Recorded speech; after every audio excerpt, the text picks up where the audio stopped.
What's up, everybody? It's Roger Cordemosh. I'm here with Lighted Up Studio, and here we have our game RogueBlock, and this is our team.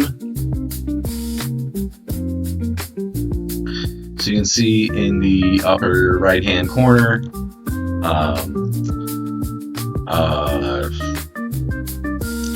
I have it in my phone right now. So this is me playing on my phone, so I'm not doing it in the emulator. Um, I'll just go through some code so you can see that's our core right there, which is our main component to our game. So we also have sounds for breaking the blocks, as you can hear. And so we just get the core as just a game object right now. And then we don't want to place the blocks too close, so we get the position of the hit when we raycast. It's the same as last video. Then we get the core's X position and Z position, and then we get the distance, which is X2 minus X1 times X2 minus X1 plus Y2 and Y1.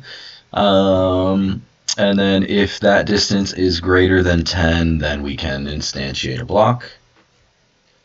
And we also have some enemies spawning during the daytime. You can see right now a skeleton just spawned right there in front of us.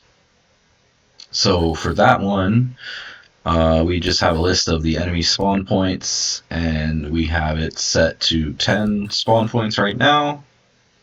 And then if it's nighttime, then we have a nighttime counter. And then we just get the, if the counter is greater than the seconds per day minus the second when night falls and divided by 3, just to get a number, we spawn some enemies. And with that one, we just have a loop with all the points, and we set the spawn point on the y-axis plus 20 so that the enemy can walk around. And we just add that to our list of spawn points. And then for each number of spawn points and enemies of 2 spawn per point, that's when we instantiate a new enemy when that timer is greater than, that number. Alright, so we're just getting a random enemy. Right now it's just the zombie and the skeleton. So let's go to some skeletons. So a lot of it is the same as the zombie, such as getting the player and the ground, the health.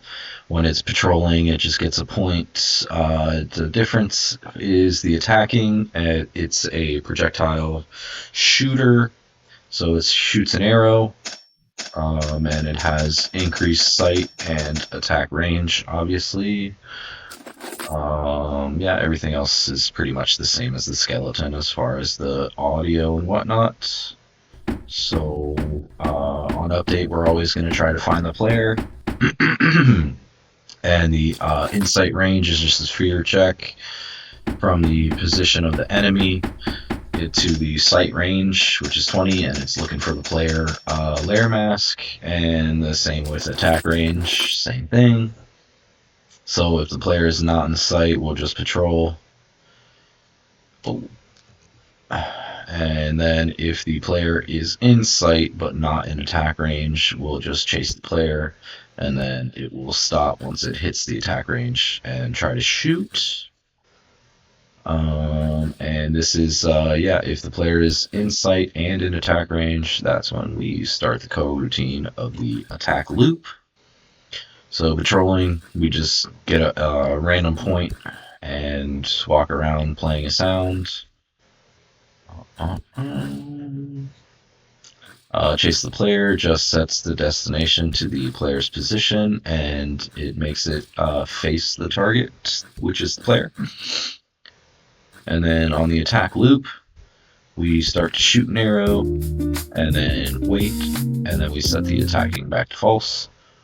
So for shooting arrow, we just instantiate a new arrow object, which is the arrow projectile prefab, and then we set it to the arrow spawn position, which is attached to the skeleton. And then we set the damage to the attack damage. Yeah, everything else is the same as the zombie.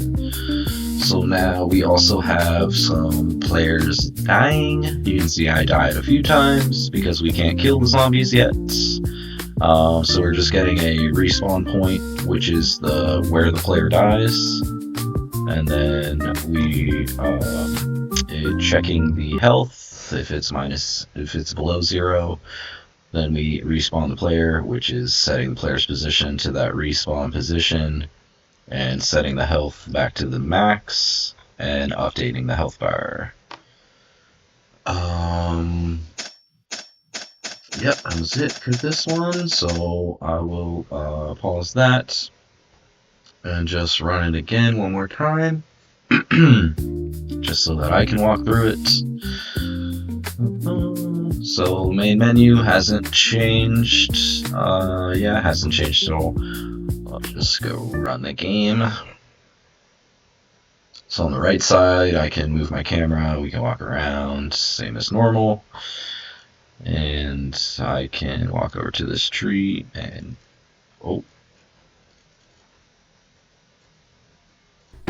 there we go. I was too close. I was inside the tree.